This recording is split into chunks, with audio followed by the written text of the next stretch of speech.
Hello guys, for today's video, mag-unboxing tayo. So, may in-order ako sa dito na prepaid home Wi-Fi 5G. So, dumating na siya through LBC. So, na-order ko siya noong June 26. Tapos ngayon lang siya dumating July 9. So, mga more than 2 weeks na rin siya. So, nakailang follow-up na din ako dito. Pero finally, dumating na. So, we are going to do unboxing. So, tara, buksan natin.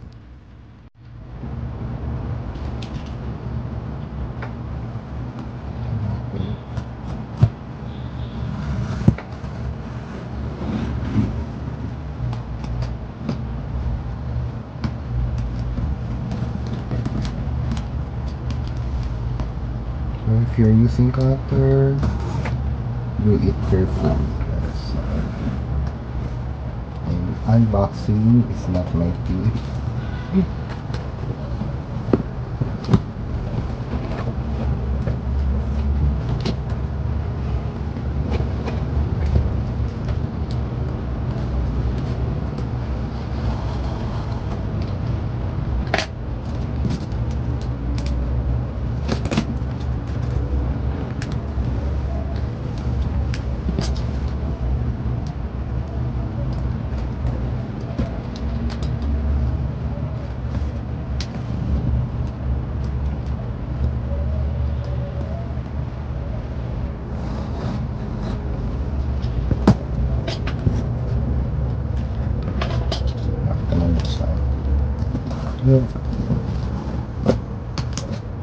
Finally, buksan na.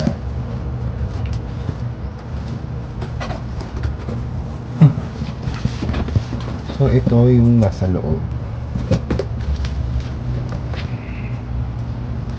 So, this is the modem and SIM card. Hindi na natin siya.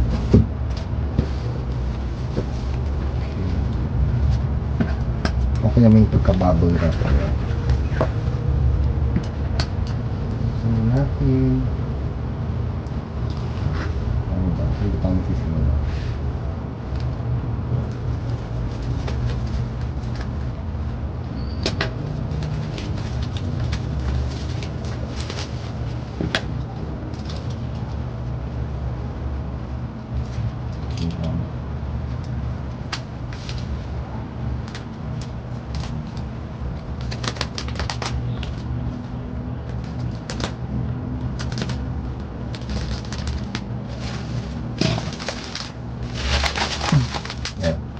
Ito yung SIM card na may kasamang SIM ejector pin. So, need pa natin i-register to para magamit siya. So, ito siya. 5G CPE 5SE.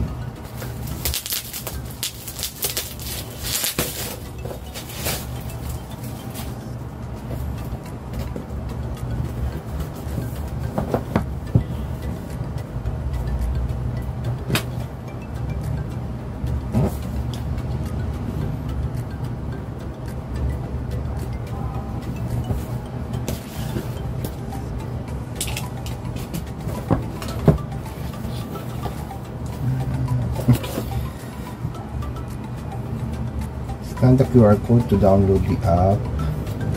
May warranty card and manual. So, nano SIM card siya. So, kailangan mo ikabit dito.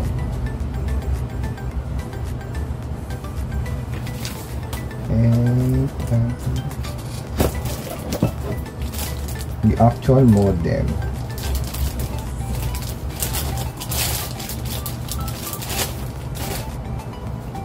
Then power outlet for telephone, LAN cable. For LAN cable, 4. Ito lang siya, maliit lang siya.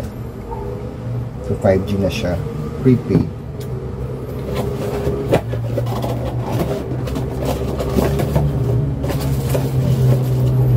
Then power out. Okay.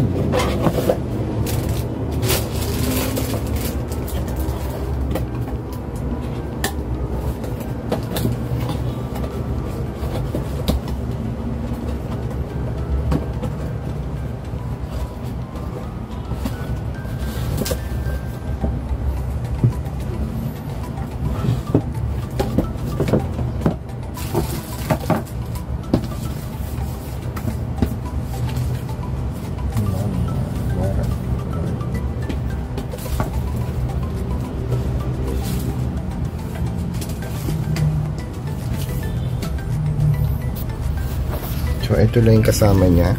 Modem.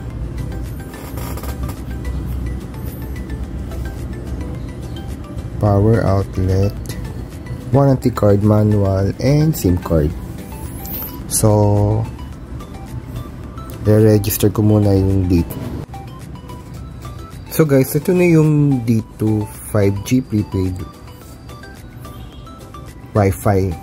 So, set up ko na siya. And hindi ko na siya ni-register kasi nilink na nila sa account ko yung number nitong prepaid Wi-Fi.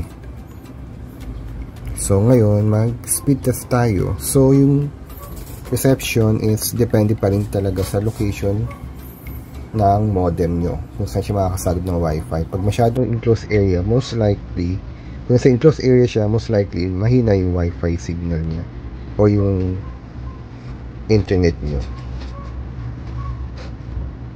So ayan, so ako nasa may mga bintana naman ako.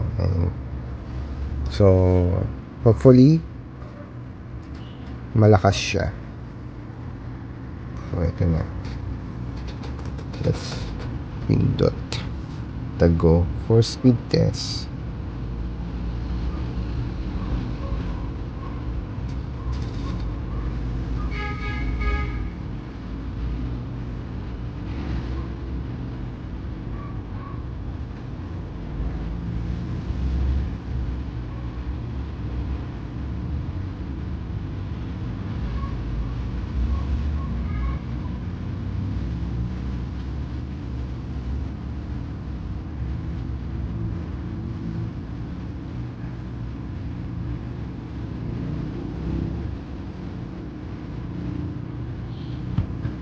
So, ito yung result. So, yung download, pumapalo ng 55 yung average. Yung upload naman is around 5 naman yung average. Yan.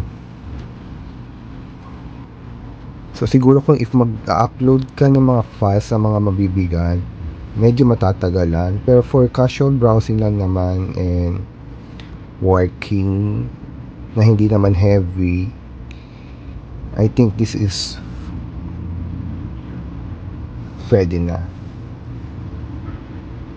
So ngayon, if ilalagay natin to sa may bintana, check natin kung ano yung speed.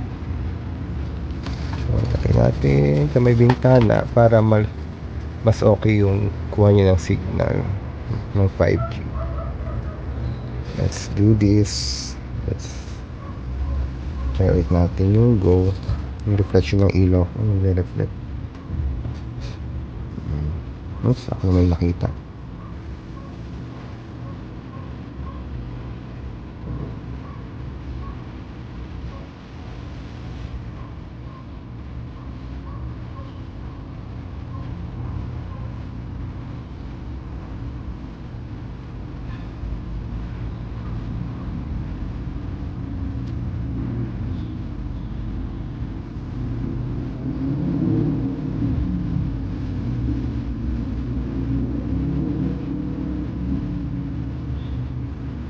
Ayan. So, nilagay ko sa bintana, ang may big improvement is yung upload. So, maabot ng average na 13 Mbps. So, yun. So, mas mapabibilis nyo yung pag-upload nyo ng mga documents na mabibigat. If ilalagay nyo siya sa may malapit sa bintana para mas malakas yung signal na makuha niya since 5G yung ating internet. And that's it for 5G prepaid Wi-Fi dito. Yan. Pinalitan ko na kasi yung PLDT fiber ko. Medyo lagi kasi ako may issue sa PLDT fiber.